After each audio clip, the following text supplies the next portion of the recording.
दोस्तों अगले महीने की पहली तारीख यानी 1 मई 2025 से कई बड़े बदलाव लागू होने जा रहे हैं और इन नियमों में आपकी बैंक अकाउंट, एटीएम ट्रांजैक्शन, रसोई गैस और रेलवे की वेटिंग टिकट से जुड़ा हुआ बड़े बदलाव है।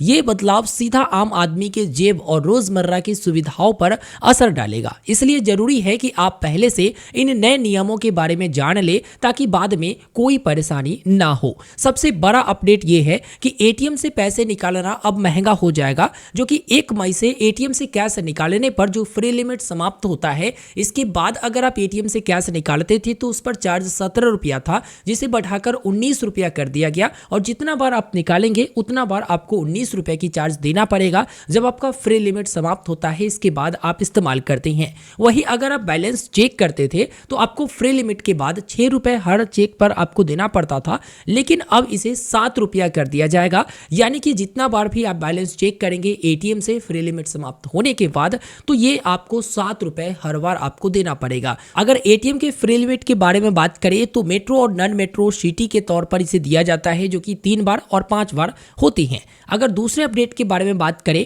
तो रेलवे टिकट बुकिंग में भी बहुत बड़ी बदलाव की घोषणा की जा चुकी है। रेलवे ने टिकट बुकिंग के नियमों में बदलाव किया है और 1 मई से स्लीपर और एसी में वेटिंग टिकट पर यात्रा की अनुमति नहीं होगी। सिर्फ जनरल डब्बे में ही वेटिंग टिकट से सफर कर पाएंगे। साथ ही एडवांस टिकट की अवधि, जो एडवांस में बुकिंग करते थे, उसकी अवधि 120 दिन से घटाकर 60 दिन कर दी गई है और किराए और रिफंड चार्ज भी बढ़ सकते हैं, जिससे यात्रा महंगा हो सकता है। तीसरे बड़े अपडेट के बारे में बात करें तो वो अपडेट है ग्रामीण बैंकों को लेकर, जो कि 11 राज्यों में लोकल ग्रामीण बैंकों का आपस में विलय करके एक राज्य एक ग्रामीण बैंक बनाया जाएगा। जो कि बता दूं आपको, इससे बैंकिंग सेवाएं बेहतर होगी और ग्राहकों को ज्यादा सुविधा मिलेगी, क्योंकि छोटे छोटे जो ग्रामीण बैंक थे उन सभी को अब एक ही बना दिया जाएगा। जैसे बिहार है तो बिहार ग्रामीण बैंक के नाम से, इसी तरह से अलग जो राज्य होंगे उनके नाम से ये ग्रामीण बैंक रहेगा, तो ज्यादा सुविधाएं मिलेगी और एक बड़े बैंक उसे कहा जा सकता है ग्रामीण बैंक के तर्ज पर।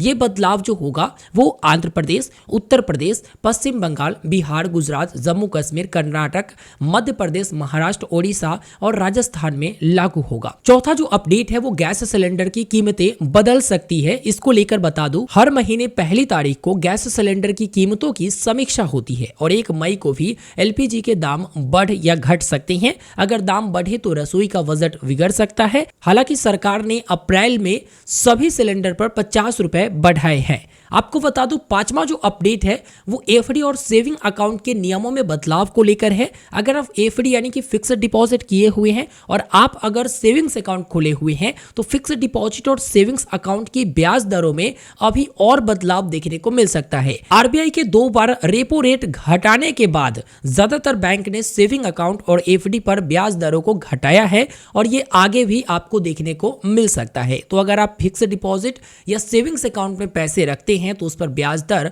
अब आपको कम देखने को मिल सकता है। अगर आप पहले से फिक्स्ड डिपॉजिट किए हुए हैं तो चलो वो तो ठीक है कि आप पहले से फिक्स्ड डिपॉजिट किए हुए हों, लेकिन नए फिक्स्ड डिपॉजिट करने जाएंगे तो आप जरूर चेक कर लीजिएगा कि कितना दिन के लिए आप रखते हैं और कितना इंटरेस्ट रेट आपको मिल रहा है। तो इस वीडियो में मैंने आपको 5 बड़े अपडेट दिया है। देखिए, पहला तो जो बड़ा अपडेट था वो एटीएम को लेकर था और दूसरा जो बड़ा अपडेट था वो वेटिंग टिकट को लेकर था। अगर आप वेटिंग टिकट जो एसी या स्लीपर कोच का लेती हैं, अब आप वेटिंग लेकर जनरल डब्बा में ही यात्रा कर सकेंगे और ट्रेनों में देखोगे तो जनरल डब्बे कम किए जा रहे हैं। अब देखिए अब कैसे होगा, इसके ऊपर जरूर मैं एक डिटेल में वीडियो बनाऊंगा।